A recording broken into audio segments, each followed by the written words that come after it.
तो आपको बहुत बहुत स्वागत है आज की इस नई वीडियो में। हमने सुशासन के संबंध में जो ओवरऑल कॉन्सेप्ट है उसको पिछले वीडियो में देख लिया है। आज हम देखेंगे यहाँ पे भारत में सुशासन, है ना। तो भारत में सुशासन कैसे आया, क्या आया, उसके बारे में आज हम चर्चा करेंगे, है ना। तो देखिए, भारत में सुशासन लाने के लिए जो एक बहुत बड़ा विभाग है, बने जो डिपार्टमेंट है, वो DARPG है। DARPG डिपार्टमेंट हमने याद रखना है। इसका फुल फॉर्म क्या अपने यहाँ पे प्रशासनिक सुधार एवं जन शिकायत विभाग, है ना।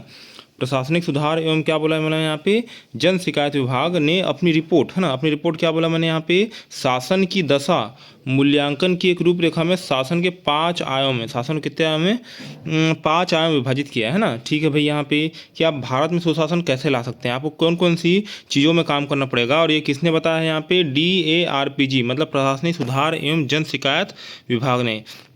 उसने गवर्नेंस को 5 भागों में बांटा है। सबसे पॉलिटिकल, लीगल, इकोनॉमिक, एडमिन और सोशल, है ना। तो इस टाइप से बांटा है। तो उसको अपन देखते हैं डिटेल में आगे में। सबसे पहले अपने यहाँ पे पॉलिटिकल मतलब क्या हो जाएगा अपने यहाँ पे, राजनीतिक आयाम, है ना। तो राजनीतिक आयाम क्या क्या हो जाएगा भाई यहाँ पे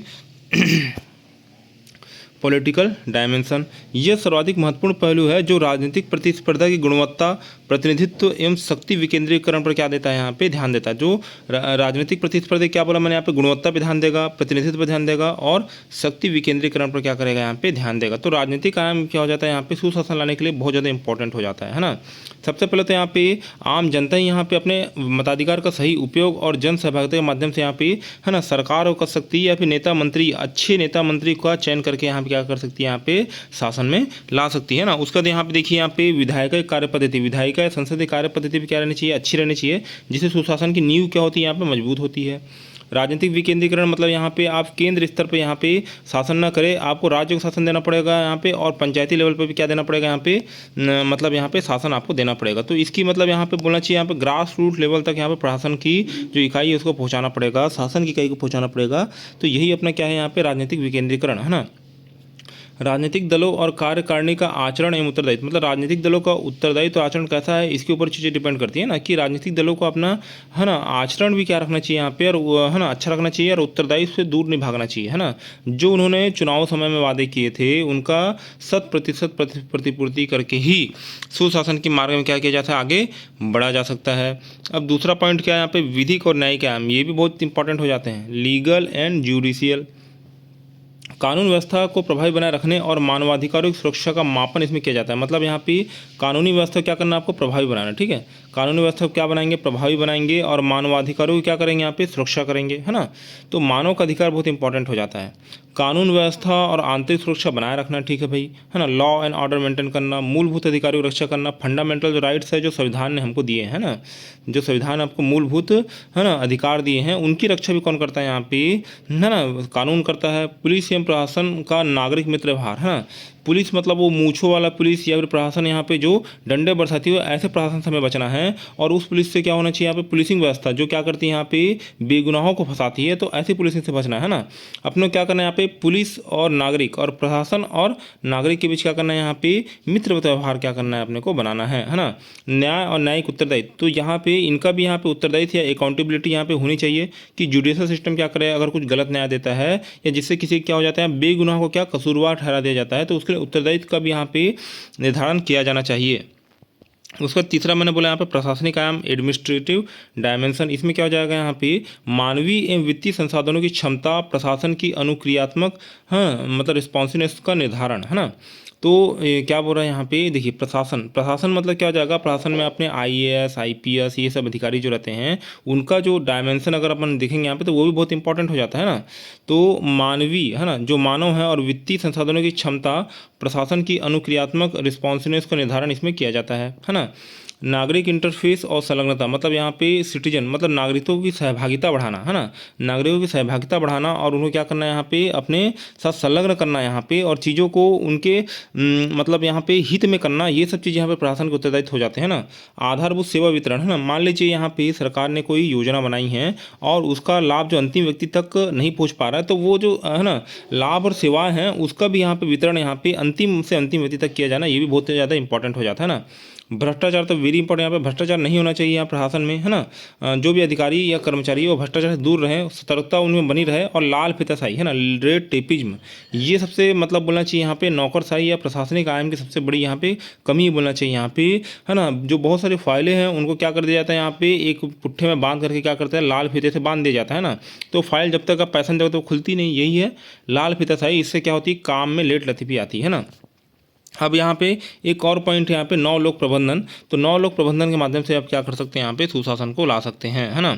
अब देखते हैं यहाँ पे आर्थिक आयाम क्या क्या हो जाएंगे भाई यहाँ पे। तो आर्थिक स्थिरता सुनिश्चित करने और प्राथमिक क्षेत्रों को समर्थन देने की क्षमता, मतलब यहाँ पे आर्थिक स्थिरता क्या करनी है, सुनिश्चित करनी है, ठीक है। और प्राथमिक क्षेत्रों को क्या देना है अपने को, समर्थन देना है ना। तो प्राथमिक क्षेत्रों को समर्थन देके या आर्थिक स्थिरता सुनिश्चित करके क्या कर सकते हैं यहाँ पे, सुशासन की जड़ को मजबूत कर सकते हैं, है ना।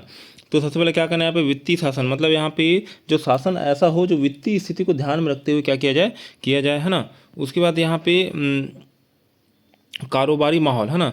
तो ईज ऑफ डूइंग बिजनेस, है ना, मतलब यहाँ पे कारोबारी माहौल भी आपको क्या करना पड़ेगा, बनाना पड़ेगा, ताकि यहाँ पे, है ना, एक मतलब एक सिंगल विंडो सिस्टम यहाँ पे व्यापारियों को मिल सके और उसके माध्यम से अपने व्यापार में एक्सपेंशन कर सके, है ना।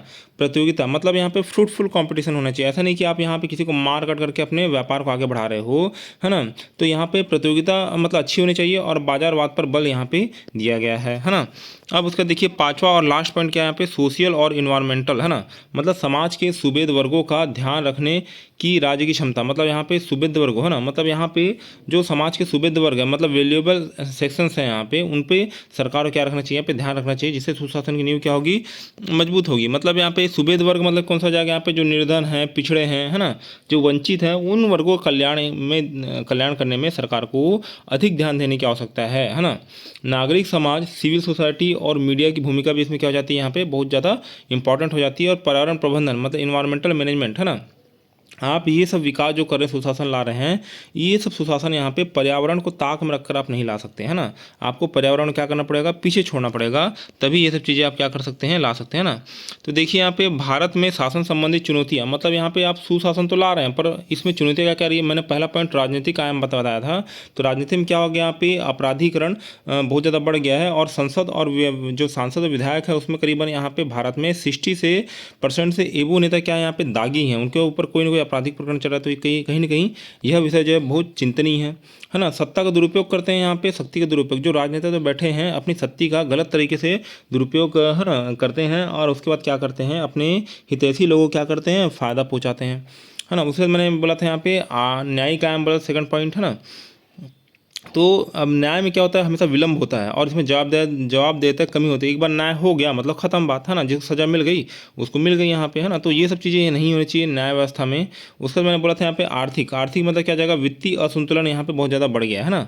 तो हाँ, जैसे हमारे देश की बात करें, भारत में वित्तीय संतुलन क्या हो जाएगा, यहाँ पे असंतुलन बहुत ज़्यादा बढ़ गया है। तो इससे कहीं ना कहीं यहाँ पे आर्थिक आयाम भी कहीं ना कहीं क्षीण हो जाते हैं और क्षेत्रीय असमानता भी क्या हो गई है, बढ़ गई। जैसे मुंबई में आप जाके व्यापार कर रहे हैं तो वहाँ का व्यापारी ज़्यादा फल फूल रहा है और किसी ग्रामीण क्षेत्र में है अपन और वहाँ जाके व्यापार कर रहे हैं तो उसका व्यापार बोलना चाहिए यहाँ पे अच्छे से फल फूल नहीं रहा है। तो ये भी कहीं ना कहीं यहाँ पे पॉइंट उभरता है। चौथा अपना हो जाएगा प्रशासनिक आयाम, है ना। तो इसमें क्या क्या बाधाएं आती है, संवेदनशीलता का अभाव, मतलब यहाँ पे प्रशासन क्या हो जाता है, पुलिसिंग व्यवस्था क्या हो जाती है, जब वो सत्ता में आती है ना, जब वो पावर में आती है तो वह क्या हो जाती है, यहाँ पे असंवेदनशील हो जाती है। उसको लोगों के हितों से कोई लगाव नहीं रहता, जो वह, है ना, शपथ लेके आई हुई होती है या फिर, है ना, जो इंटरव्यू में बताते हैं, जैसे मतलब सिविल सर्विस के अधिकारी, है ना, कि हम जनता की सेवा करेंगे, ये करेंगे, वो करेंगे, पर जब वो कुर्सी में बैठते हैं तो कुर्सी में बैठने के बाद उनकी संवेदनशीलता का क्या हो जाता है, क्षरण हो जाता है ना। उसके बाद भ्रष्टाचार, ये तो मतलब, है ना, घर कर गया है पूरे प्रशासन में ही। तो ये भी कहीं ना कहीं इनको भी उखाड़ फेंकने की आवश्यकता है, तभी हम सुशासन की राह को, है ना, मजबूत कर सकते हैं। उसका लास्ट मैंने बताया था यहाँ पे सामाजिक और पर्यावरणीय। तो यहाँ क्या हो जाएगा, यहाँ पे अपने को बहिष्करण किसका करना पड़ेगा, जाति और लिंग व्यवस्था ना।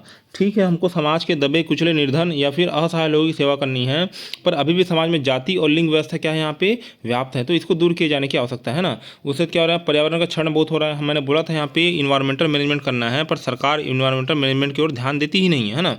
जिससे क्या हो रहा है, यहाँ पे पर्यावरण को ताक में रखकर अपन क्या कर रहे हैं, विकास कर रहे हैं, जो कि सही नहीं है ना।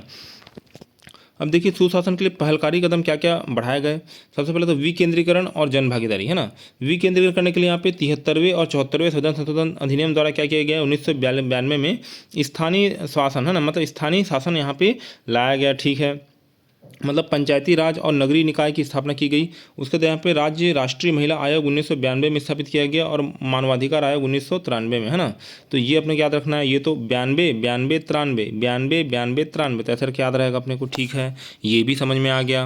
पारदर्शिता और जवाबदेही के लिए अपन ने क्या किया, सूचना का अधिकार अधिनियम लाया 2005, ये कहीं ना कहीं गेम चेंजर साबित हुआ है, तो इसको अपने क्या रखना है, ध्यान रखना है। उसके बाद देखिए केंद्रीय सतर्कता आयोग को वैधानिक दर्जा दिया गया 2003 में, है ना।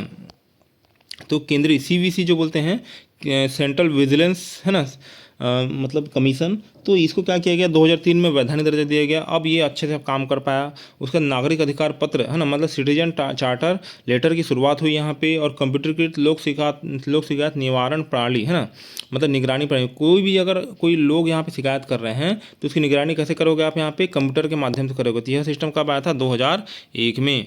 उसको देखो यहाँ पे सुधार एवं नवाचार, तो द्वितीय प्रशासन सुधार आयोग, है ना, ये ARC बोलते हैं ना, एडमिनिस्ट्रेटिव रिफॉर्मेशन कमीशन, है ना। तो ये द्वितीय प्रशासनिक सुधार आयोग, इसको ARC अगर कभी भविष्य में बोलूँगा तो आप याद रखिएगा कि ARC मतलब यहाँ पे प्रशासनिक सुधार आयोग है। अध्यक्ष तो कौन थे यहाँ पे, वीरप्पा मोइली था। यह 2005 में गठित हुई थी ना। तो इसने भी यहाँ पे प्रशासनिक सुधार आयोग ने सुशासन की दिशा में महत्वपूर्ण काम किया, और उन्होंने एक विजन दिया, जिसको विजन क्या बोलते हैं यहाँ पे, मिनिमम गवर्नमेंट और मैक्सिमम गवर्नेंस, है ना, मतलब मिनिमम गवर्नमेंट अपने करना है और मैक्सिमम गवर्नेंस करना है। तो इसके ऊपर उन्होंने क्या किया, जोर दिया। तो सेवोत्तम मॉडल इन्होंने दिया, और सेवोत्तम मॉडल के विकास पर क्या दिया, बल दिया, है ना। उसके बाद यहाँ पे आकांक्षी जिला कार्यक्रम उन्होंने चलाया, है ना। सभी राज्यों से आकांक्षी जिला यहाँ पे डिसाइड किए जाते थे, जिनमें ज़्यादा से ज़्यादा सर्वांगीण विकास हो सके, यहाँ पे उनको रैंकिंग दी जाए, जिनमें उनमें प्रतिस्पर्धा की भावना आए और वे क्या करें, अपने विकास के लिए क्या करें, काम करें। तो ये कब आया था, जनवरी 2018 में, है ना, साल की शुरुआत में 2018, है ना।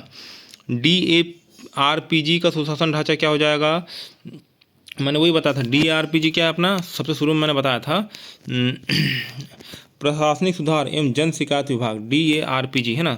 तो ये क्या बोल रहा है अपना, DARPG का सुशासन ढांचा, है ना। सुशासन कैसे लाया जा सकता है, आपका सेवा आपूर्ति द्वारा यहाँ पे लोगों की जो भी सेवा चाहिए उसकी आपूर्ति की जाए। अभी सिलेंडर का मतलब देख कृषि चल रहा है तो उनकी सेवा आपूर्ति नहीं हो पा रही। पारदर्शिता रहे, यहाँ पे जो भी चीज़ें शासन में हो रही है वह यहाँ पे स्पष्ट रूप से दिखे। भ्रष्टाचार का रोकना यहाँ पे, और तकनीकी उन्नयन, मतलब E-ऑफिस और E-अटेंडेंस वगैरह। तो आप अगर इनपुट देंगे तो उससे E-गवर्नेंस आएगा, और E-गवर्नेंस क्या हो जाएगा आपका, स्मार्ट गवर्नेंस, है ना। तो ये हो जाएगा, है ना। तो सुशासन, और यहाँ पे जब आप E-गवर्नेंस को मिला देंगे ना, मतलब इलेक्ट्रॉनिक गवर्नेंस को मिला देंगे, मतलब यहाँ पे सुशासन, है ना। सुशासन यहाँ पे अब सुशासन वाली अवधारणा पुरानी हो गई है। सुशासन को अब आपको किससे जोड़ना पड़ेगा, टेक्नोलॉजी जोड़ना पड़ेगा, E-गवर्नेंस से जोड़ना पड़ेगा, तब आपका क्या हो जाएगा, स्मार्ट गवर्नमेंट क्या हो जाएगी, अस्तित्व में आएगी, है ना। तो आशा करता हूँ कि वीडियो आपको समझ में आया होगा। वीडियो बनाने का आपका बहुत बहुत धन्यवाद। आपका दिन क्या हो, शुभ हो।